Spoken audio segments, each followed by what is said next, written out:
A lot of work goes into making a superhero movie, and a lot of hard decisions have to be made about what costumes will look like and who will wear them. For this list, we're looking at some of the superhero movie concept art that was never translated for the big screen, and how it might have been an improvement over what we got. Remember, if you want to see more lists like this, subscribe to our channel and make sure to join our notification squad. But before we start, can you guess the superhero from these emojis? Stay tuned for the answer, and at the end of our video, Superman in Superman Returns. Though Superman Returns has its defenders, mostly consisting of fans who appreciated Bryan Singer's contemplative approach to the Superman mythos, the majority of moviegoers thought this comeback was a disappointment. Perhaps that's because the film strayed too far from its most beautiful concept art, which had a more colorful, lively look than the finished film. For whatever reason, Singer gave the film a more polished sheen, and many scenes in the film feel less vibrant than the art that was created in its development. But Jeff Julian's drawings, which leaked online a few years ago, could easily have led to a more action-packed and strikingly photographed movie. Robin in Batman Forever. We all know that original Warner Brothers stab at the Batman franchise when the keys to the proverbial Batmobile were handed over to Joel Schumacher on 1995's Batman Forever. But concept art shows that, had Tim Burton made the third Batman film, Robin's costume might have included fewer nipples and a darker edge. Burton had already cast Marlon Wayans as Robin, but dropped out of the director's chair after arguing with the studio about the tone of the film. Bob Ringwood's drawing kept the dark tone of Burton's previous two Batman films, but made the costume seem a bit more practical and modern than Michael Keaton's Batsuit. Electro in The Amazing Spider-Man 2. Jamie Foxx raised heckles for his performance as Max Dillon, aka Electro, the supercharged villain of The Amazing Spider-Man 2. But perhaps if his character looked more like Keith Christensen's original concept art for the character, he would have had an easier ride with fans and critics. Christensen's art was a little less cartoony and a little more grounded in the actual physics of being an electro-charged madman. What do you think? Did the filmmakers make a mistake by straying too much from the original art? Let us know how you feel in the comments. Star-Lord in Guardians of the Galaxy. Yeah, we all love Guardians of the Galaxy, but that doesn't mean we can't daydream about the different ways it could have gone during production. Recently, concept artist Andy Park released an alternative design for Star-Lord, aka Peter Quill, on his Instagram. This armored look owed a debt to both Star Wars, of course, and Mad Max. Nevertheless, we have no complaints about Peter Quill's very cool red leather jacket look, which also draws rather liberally from Star Wars. There's a reason people keep comparing Star-Lord to Han Solo.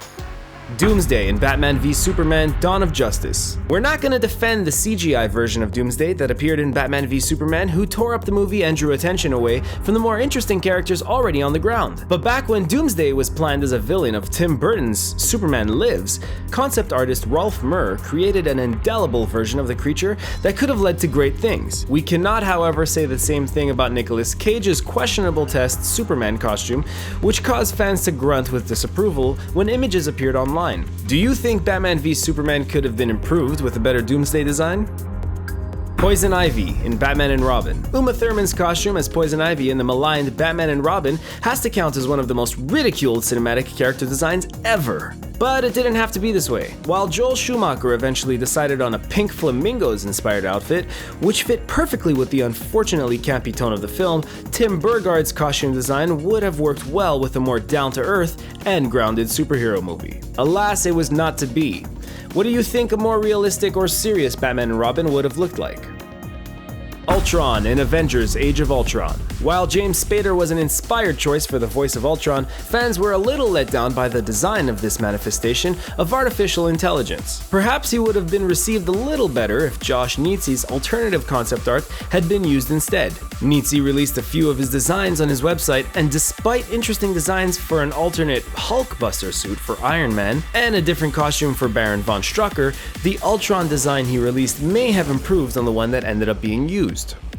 Doctor Doom and Fantastic Four. While almost nothing about Fantastic Four actually worked, it was the treatment of Doctor Doom that really stung. Perhaps if director Josh Trank had found a way to incorporate some of the Mariano Diaz concept art, which at least offers an alternate costume that bears stronger resemblance to the Doctor Doom of the comics. As one of the most famous and popular comic book villains, Foxx could really benefit from bringing Doctor Doom back as a character in their X-Men universe, even if they leave the Fantastic Four to cool down for a little while.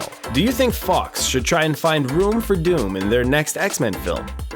The Amazing Spider-Man. After Sam Raimi and Tobey Maguire left the Spider-Man franchise, Sony had a chance to transform their flagship superhero into something new and different. They decided not to, and we all know whatever happened from there. Nevertheless, Eddie Young's concept art for The Amazing Spider-Man suggests that they at least considered taking a radical departure from the preceding 3 movies. The suit that he envisioned for Spidey had a real science fiction feel, possibly even evoking the suit that Spider-Man wore in the Civil War storyline. Alas, it will be a while before we see a radically different suit for Spidey.